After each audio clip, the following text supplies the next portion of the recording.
من سمرقندی به میخانه‌ام،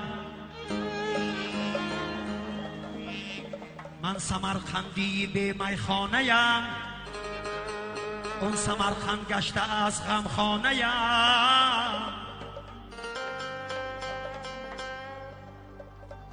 در سمرقند و بخارای شریف چنده کثیف مکتبی تاجیکی را در بسته‌اند، مخزنی تاجیک را دزدیده‌اند، سینه تاریخ را ببریده‌اند. در سمرقندی سمرمند از غروری تاجیکی ترسیده‌اند.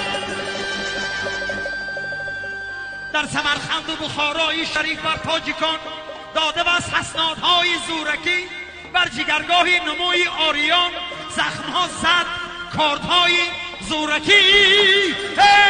ای دل و جانم سمرقند، ای دل و جانم بخارا، تاجیکستانم سمرقند، تاجیکستانم بخارا.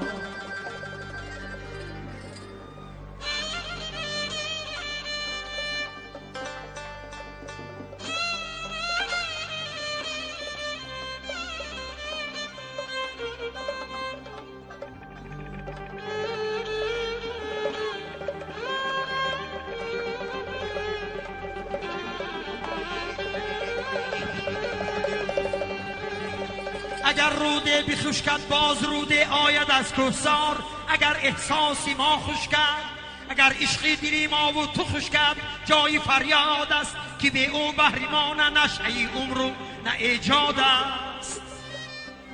اگر کشته نصب زد سال دیگر باز می سبزد، نصب زد گر امیدی ما، نصب زد گر محبت در دلی ما، جای افسوس است که فقدانش به نزدی بخردان همواره محسوس است.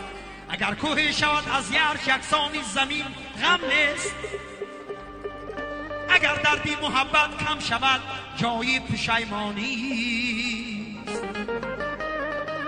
که به او آدمی خود را نمی یابد، و چشم آدمان آدم نمی تابد. و گردون اختر گرمورد گردون باز خواهد بود.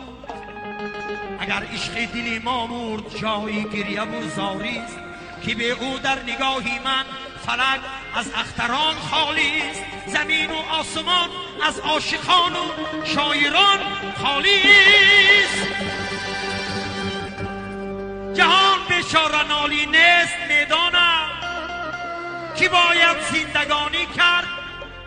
در این دنیای پیری بی فنا باید جوانی کرد.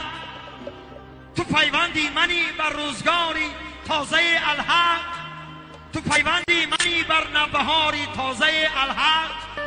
تو میدانی ولی گاهان نمیدانی که عشقی ما جوان باید بماند گرچه ما بیریم، که عشقی ما چنان باید بماند گرچه ما میریم.